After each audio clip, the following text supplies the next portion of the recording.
Smooth 98.1. This is Freshly Pressed. We're looking at the news stories that are making the headlines across the country. And as always, we love it when you're a part of the conversation. So I'll let you know how you can send your thoughts across via WhatsApp 0809 444 0981. You can also tweet at Smooth981. We're streaming live on our YouTube channel as well. So you can just find us on YouTube, click subscribe, catch the live stream, and you can post a comment on there as well. The analysts are in. It's Lakunle and Devoe. Good morning. Good morning, President Zibby. Good morning, Lagos. Let's have a good day today. All right, Devoe. Morning, Lagos. A new morning. Cool. You get dollar. All right, and speaking about dollars, first story comes from Punch. CBN, EFCC probe banks and firms over alleged forex racketeering.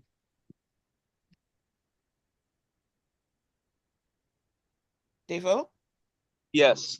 This is an update on the FX management of the country, whereby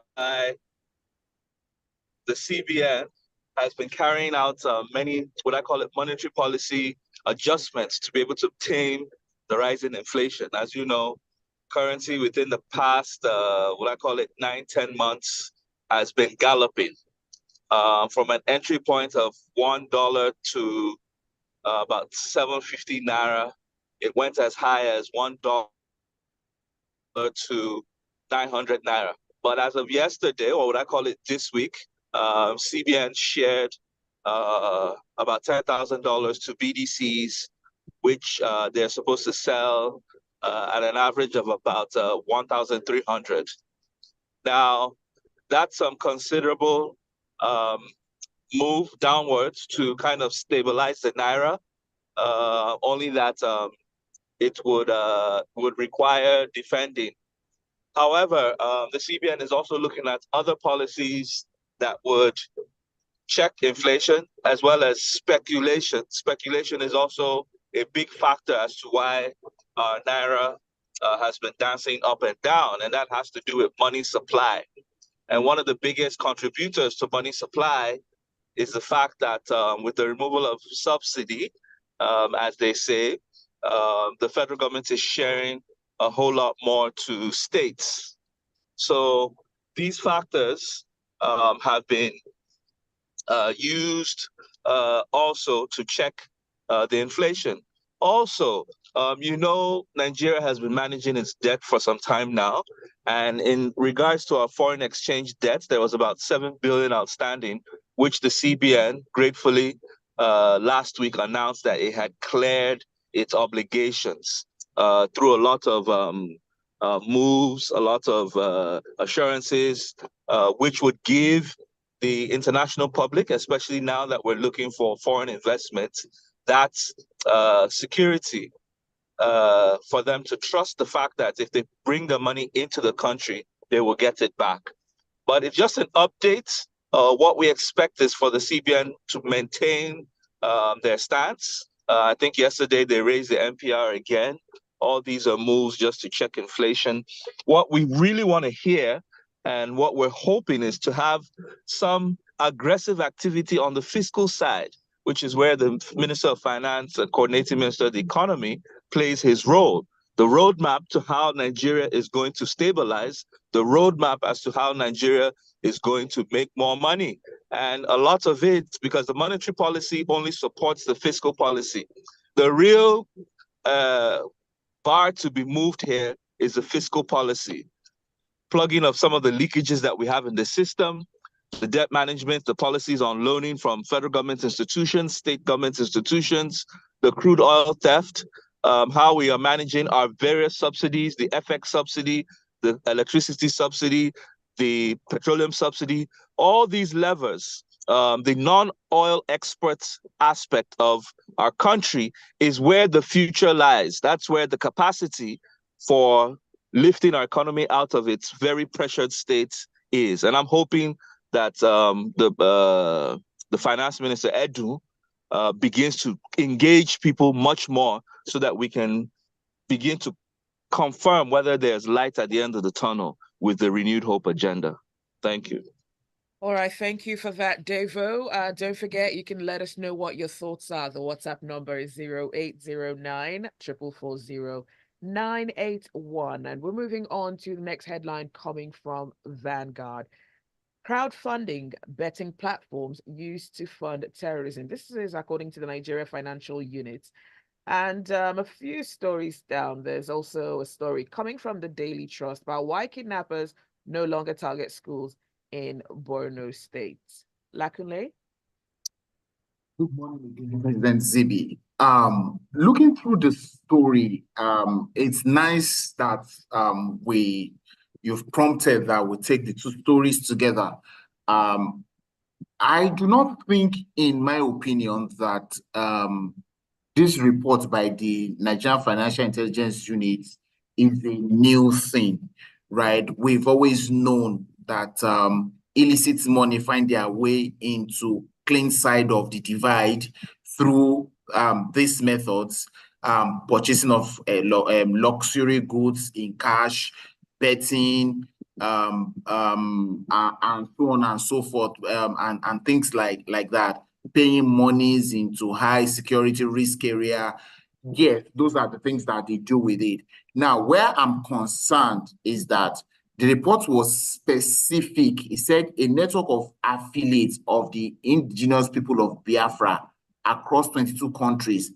And it spoke about the amount, $160,000, spreading across 3 countries and through transmission through media and broadcasting companies in Bulgaria, South Africa, and UK. I am a bit circumspect about that the NFI, of all the monies we've had that has gone to the terrorists in Nigeria, all across Nigeria, we are only identifying $160,000.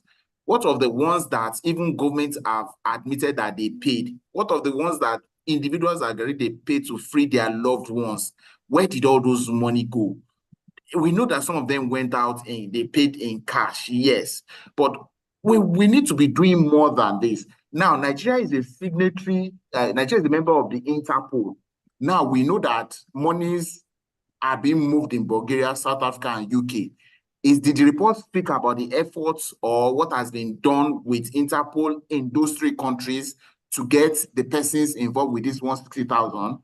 There is also one about the man who moved 350,000 naira. Look, there's a law in Nigeria today that says that banks and so on and so forth are due to report suspicious transactions, especially transactions that are over, is it 5 million for individuals and 10 million for corporate? They're supposed to report it to NFIU, to NDDC, and what's their name? EFCC and NDLE or something. I think between the 3 of them, right? So those reports, what is NFIU doing with that particular report? Does it suggest that 350 is now their new threshold by identifying that somebody received 350,000, or is it that the person has received so much more before then? And so those are the questions.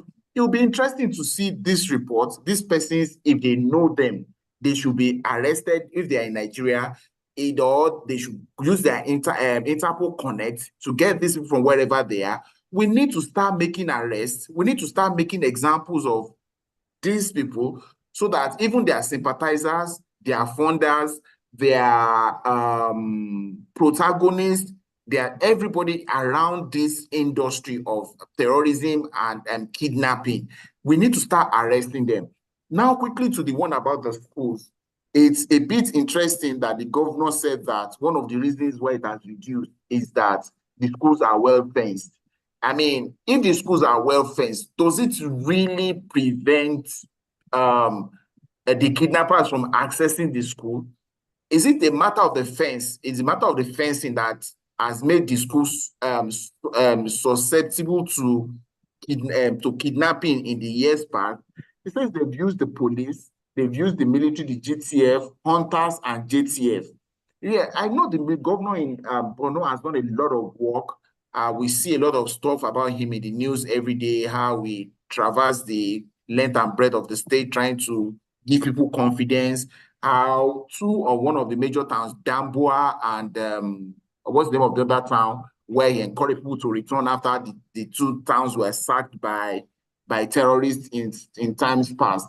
And then the launch of the Safe School Initiative, building new schools, encouraging children to go back to school and all that. But I think that there is more that we need to do. We cannot be treating the surface. All of these are just treating the symptoms. We need to treat the ailment itself.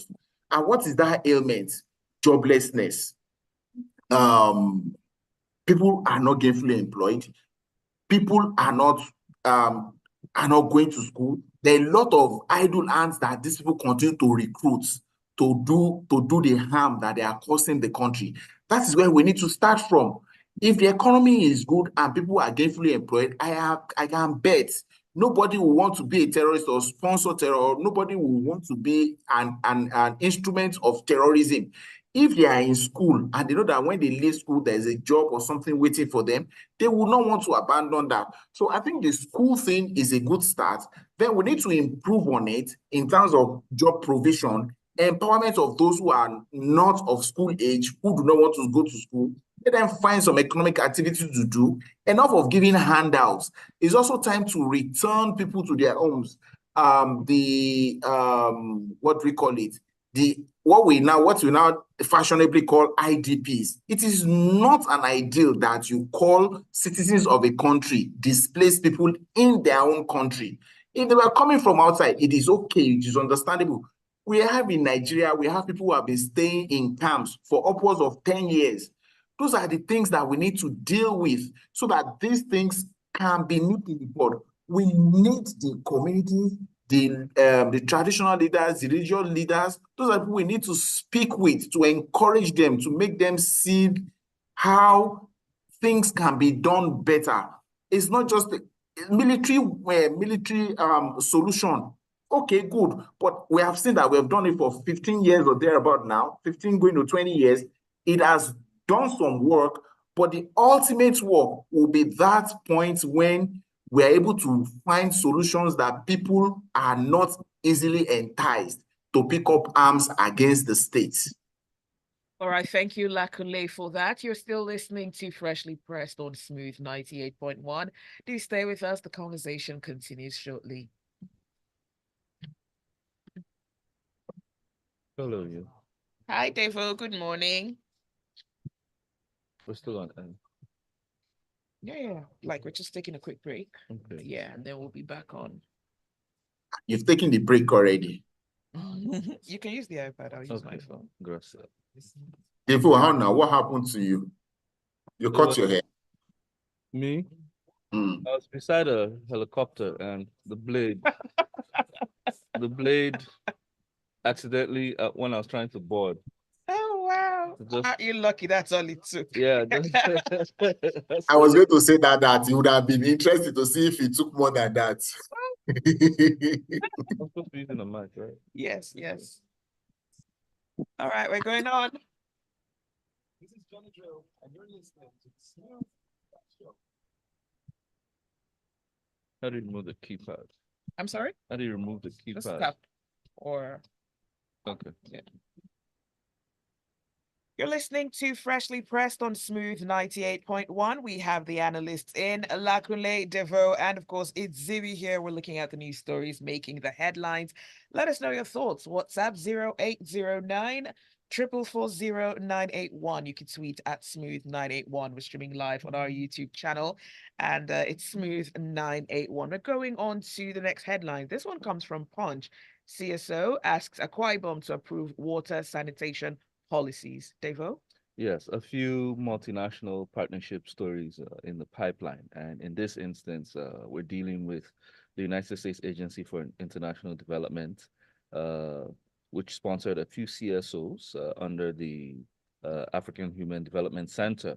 They've appealed to the Akwa Ibom state government to approve water sanitation hygiene policies framework, implement water laws, and open defecation roadmap.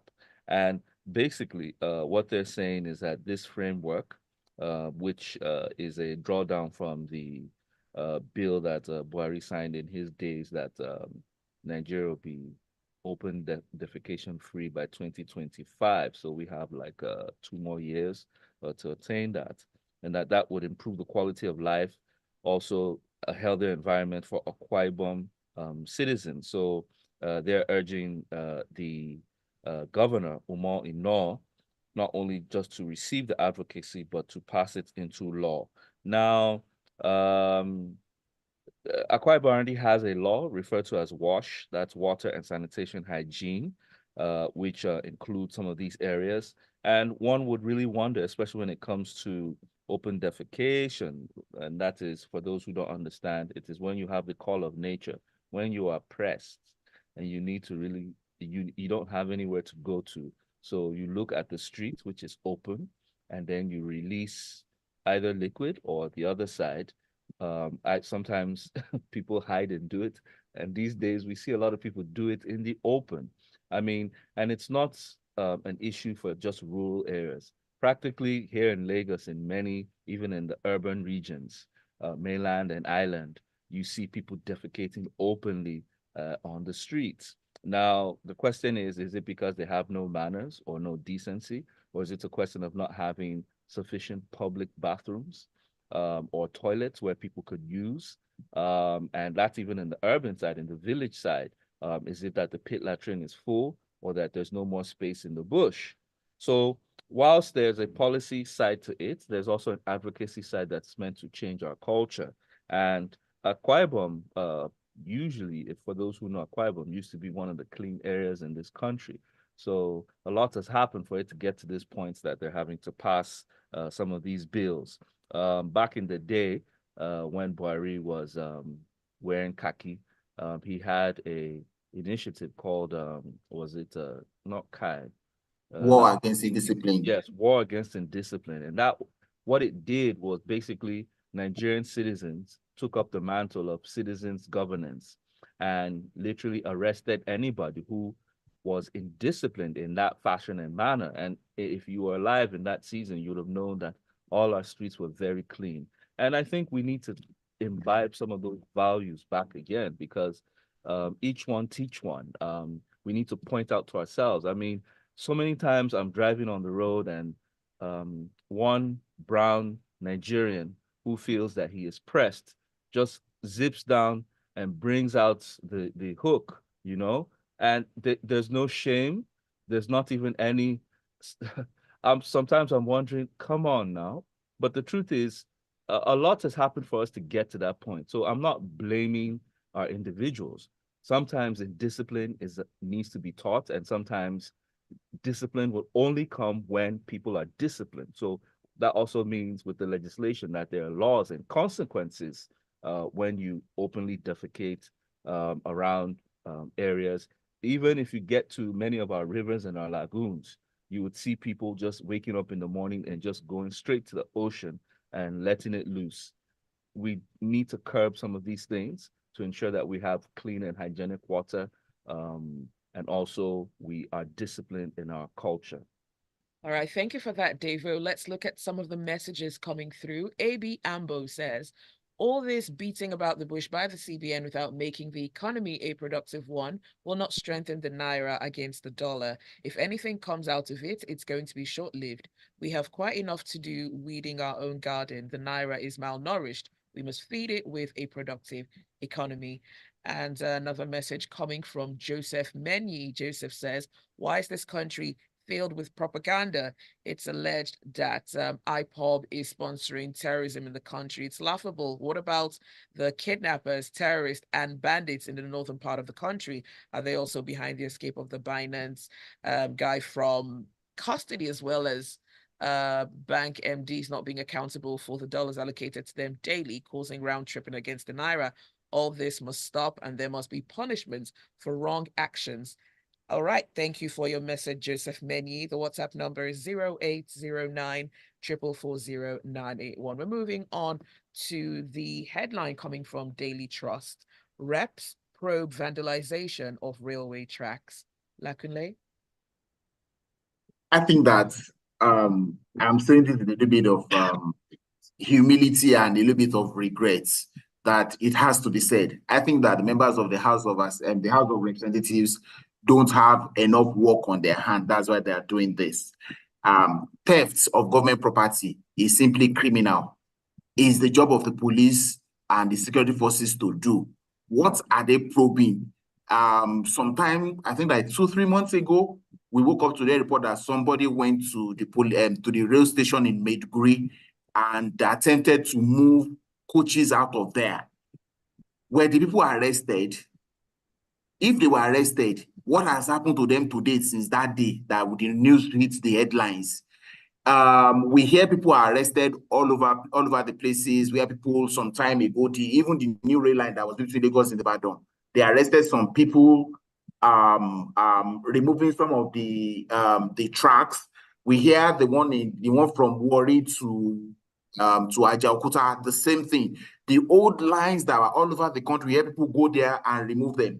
These are the the setup of Nigerian Railway Corporation, as it were. They had what's it called?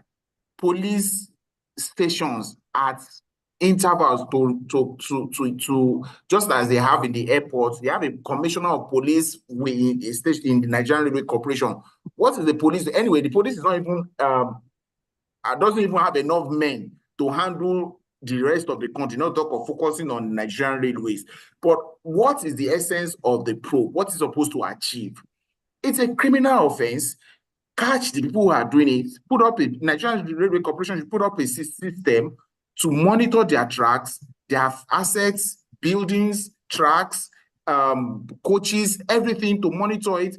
If they have to set up a private security organization within the corporation to ensure that nobody steals their stuff, let them do it.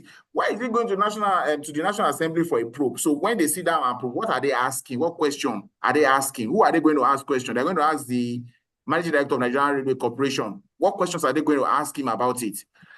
So I mean, I just think that oversight function of the parliament should not be this pedestrian. So we will investigate them. So if a bank is robbed, the House of Representatives will set up a committee to probe the bank robbery. Or if there's a motor accident on Lagos-Ibadan Expressway, they will set up a committee to probe it to probe it. I mean, we should face serious business. There are a lot of work to be done. There are so many agitations about our constitution not being a perfect document. There's a lot agitation about what do we call this fashionable word that we use these days,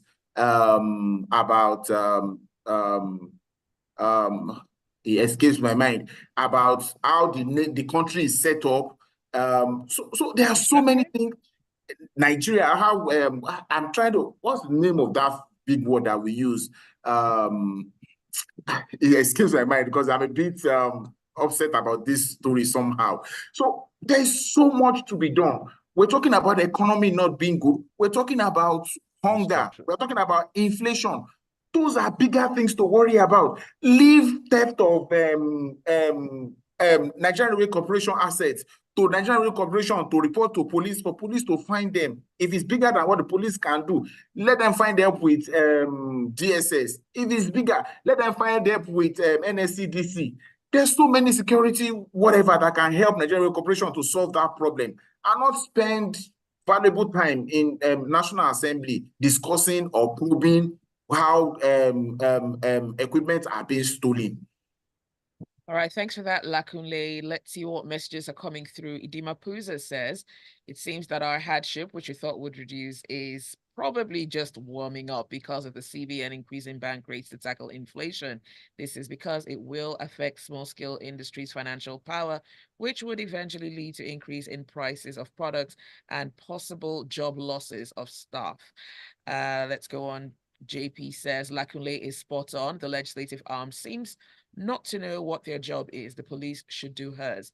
Kende says, it's irritating hearing things like this. How can Nigeria be open defecation free by 2025? How many public toilets do we have to sustain this? How many people in the rural areas have toilets? And even in the urban areas, how do we monitor and manage sanitation and hygiene? Let's move on to the next headline. This headline is coming from Vanguard. UK, Nigeria, deepen collaboration on migration and security. Yes, another multilateral partnership conversation. In this instance, we leave the shores of Baltimore in America to the UK.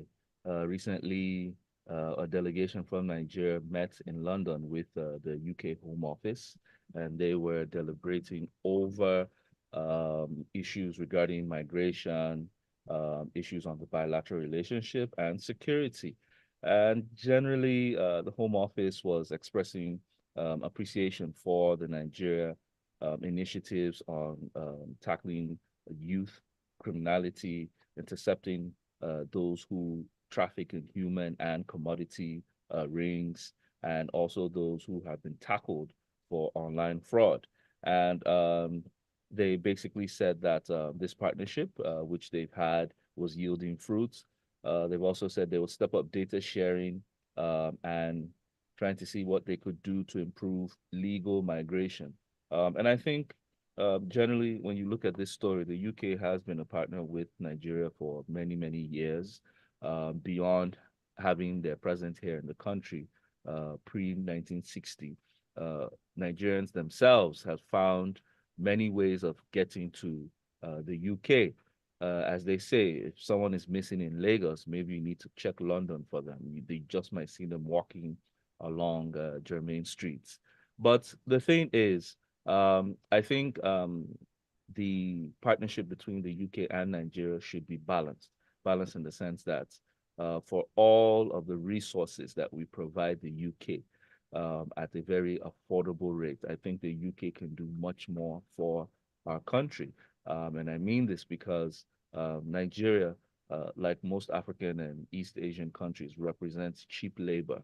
And for that cheap labor, there should be a commensurate return from the UK government to the nation that provides this. Likewise, there needs to be what I call it, not less stricter, but easier ways of Nigerians getting their passports or their visas for school, for tripping. Recently, I think they made a move whereby they mentioned that Nigerians could not bring in, that's Nigerian students in the UK could not bring in their dependents because not specifically Nigerian, international students. Yes, international students, of which, yes, apart from Pakistan, Nigeria forms the bulk.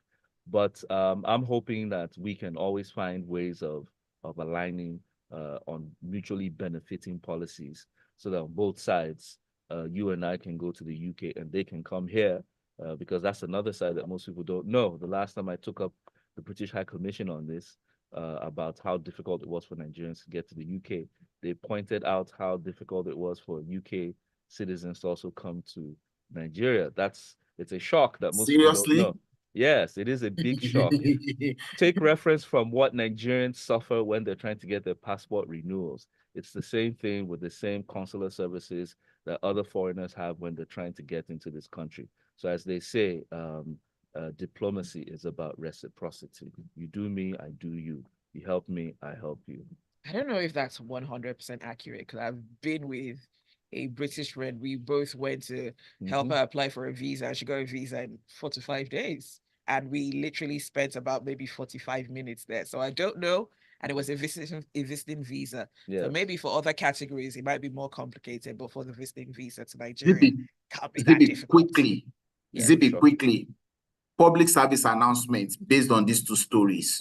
One, please, people, let's try as much as possible to stop open defecation. It costs us more as a people to deal with the consequence of open defecation than it will cost us if we don't. Second one, provide people public toilets. Find work to do. Stop pilfering and stealing government property. Don't destroy public infrastructure. It costs us more to fix them back when you steal them. Don't cut cables. Don't remove street lights. Don't steal slipper of tracks of railway lines. Don't even attempt to touch the electricity distribution poles around your neighborhood. Please, please, some of these things will probably kill if you touch them. And it is criminal, jail terms, sometimes. I think some of our laws, they carry some of these things as execution. please stay away from them. Government, please fix up. Thank you. All right, thank you, Lakunle, for the PSA. Gilbert Musa says, on open defecation, let us cast our minds back to Gowon's era of 1967 to 1975, when we had clean public toilets in municipal areas and communities in Nigeria. We can use this model, update it, and run along with its angel, says Lakunle, restructuring.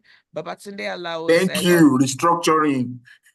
on the theft of railway assets, it's a capital offense and needs no reps probe. Let the police and NSCDC do their jobs of investigating the perpetrators and bringing them to book immediately. Death sentence for culprits. Wow. Fabian from Ekme says, people have different levels of upbringing. If the government reviews and implements punitive measures against open defecation and indiscriminate waste disposal, people will learn to do the right thing or face the law. Sensitization of the community is also required and provision of sanitary facilities. Deji says, setting up committees in Nigeria is a subset of Owambe parties and jamborees. It has come to stay. Thanks for your messages. Thanks for listening. That is all the time that we have for Freshly Pressed this morning. Special thanks to our analysts, Lakunle and Devoe, for joining us this morning. Thank you, President Zibby, for having me. I think that is economic sabotage, actually. So it could probably be death sentence. That's why I said some of our laws, they carry death sentences for some of these offenses. I would have to look that up. All right. Yes, we just need to confirm that. Yes. Do stay with us. There is a lot more to come on the Smooth Breakfast. Bye. Thanks,